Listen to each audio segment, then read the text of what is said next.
Every day, you essentially pay your dues by doing the harder thing when it's the right thing to do. Absolutely. So the hip is a ball and socket joint. So like golf ball on a tee. And essentially there's so many muscles that surround it to make it stable. Like it's supposed to be stable. We walk on it, so it needs to be stable.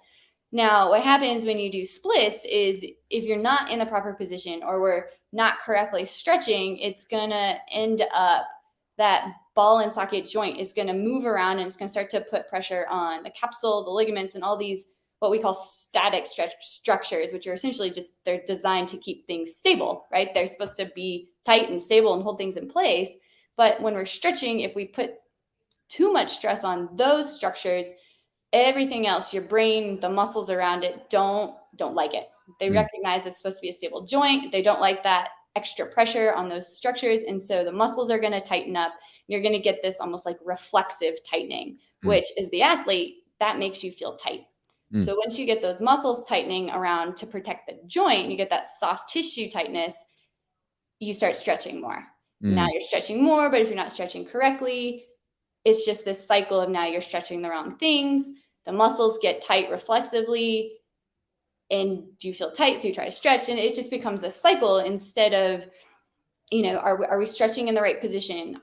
Is our pelvis in the right place? Are we actually stretching the quad? Are we actually stretching hamstrings instead of putting this pressure on what's supposed to be stabilizing the joint? And I think especially in gymnastics and splits, that's a very common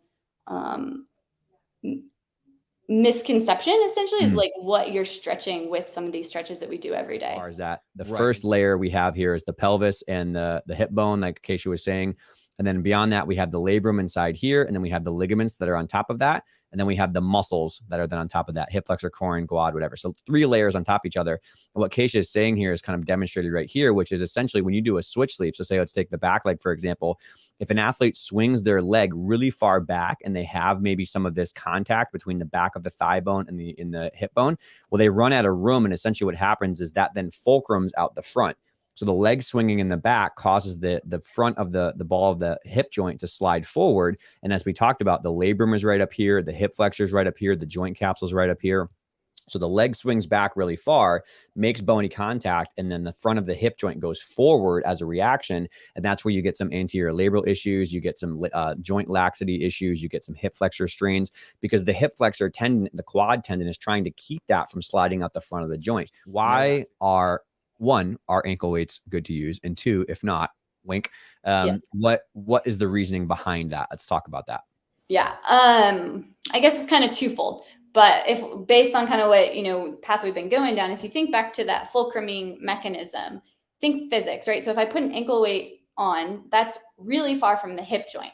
But what I'm doing is I'm creating a really, really big lever arm for a problem that already exists at the hip joint. So if that same leverage issue is happening, if I put an ankle weight further away from the hip joint, it's just going to load up the hip. It's going to make that whole mechanism exponentially harder on the joint. So recognizing that, I know what the idea is and why we used to use them, but it's really just magnifying an instability and a fulcruming mechanism at the hip that's going to stress the labral tissue.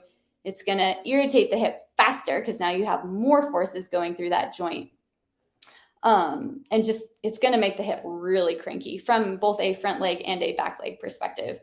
So that's number one in terms of probably not a great idea to use them is how it's going to irritate the hip joint.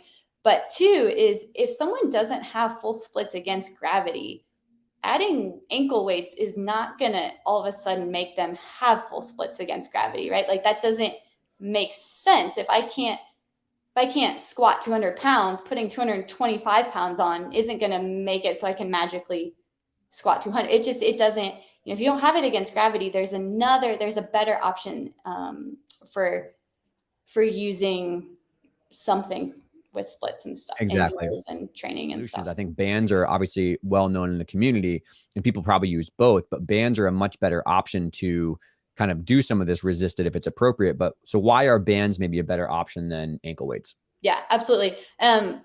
And it depends how you use the band, right? So if I use the band as an essential, putting it over both ankles and then they're doing split jumps on trampoline, it's essentially the same thing as having ankle weights at that point. However, if you design it so it's band assisted, meaning when you're kicking, that band is helping lift to those end ranges of motion. Now you're not overloading the hip joint, but you're assisting muscles to end range so that they can learn stability, positioning, and posture, so that when they're leaping, jumping, etc., you've now built this pattern and created a more protected hip joint at that range. Yep. And I'll show a video because I know people are probably very curious, but here you can see she is doing band assisted, right? So she's got the band over her shoulder and it's helping pull her back leg up into her end range of motion. It's something that's being like helped out to get full range, but she's very much using her like her glute and her hamstring and stuff. And here you see one that's pretty popular too, which is band assisted straddle lifts, or sorry, front lifts. So the band is over her shoulder and she's lifting her front leg up. The band is helping her get to end range and she's using her hip flexor and her quad to kind of bridge that gap. It's not like it's only resisted. So this would be a good bridge to help somebody start and slowly increase getting full range of motion. Again, if someone is not able to lift their leg against gravity, adding band resistance is only going to make that more pronounced and probably create compensation. So for people who struggle with these, you can use these band assistance versions for a couple of weeks. And then maybe you go against gravity with doing tumble track jumps or doing jump and leap circuits or stuff like that. And then if somebody does get really advanced, this is from a blog post, by the way, if people want to find it. If people get really advanced, then you can start putting resistance on top of that, which right? So are oversplits bad for gymnasts, Kaysha? Maybe. It depends. Of course, like all this stuff, right? If you have someone who has labral irritation, they've got micro instability, and you are getting this fulcruming mechanism, if they're just hanging out in middle or in oversplits, it's only fueling the fire. Mm-hmm. I think I do use oversplits. I will say that, but I'm very selective about who does them, how they do them, and what position they're in. You have to be in the right pelvic position, so you're not stressing what you shouldn't stress. They have to be active in that position. They have to be, if someone's not flexible and you oversplit them, like it defeats the purpose of, they're not even stretching because it's so like outside of their wheelhouse. Like they're better off just going on the floor. It's going to be a way more effective stretch. So I screen in the sense of like, it's got to be an effective solution for them. And after a certain point, like if they can oversplit on one panel mat, why do I need to add two? Why do we need to, it's not this like, who can get the most oversplit, and the athletes that I do have really, really good flexibility, I tend to say, hey, they're oversplitting. You need to go do some stability stuff. Right. So, they tend to oversplit less than others. So I use them, it's appropriate, but kind of like we've said this whole time, you have to know what your goal is, what you're looking for, and why you're using it. And it has to be active. That's kind of the biggest thing. It can't just be hanging out there, because that can be dangerous over time to the structures we've talked about.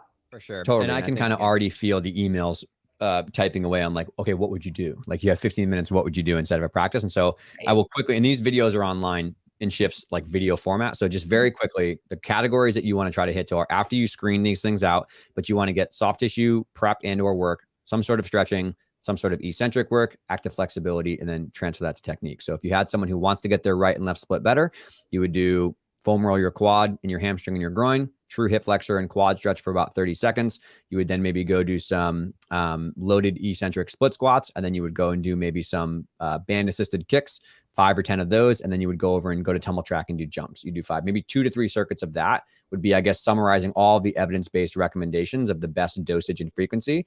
If you wanted to do something for groin, for example, for straddle, you could do the same soft tissue work to your groin and quad. You could do some adductor rockbacks or some half kneeling adductor mobilizations.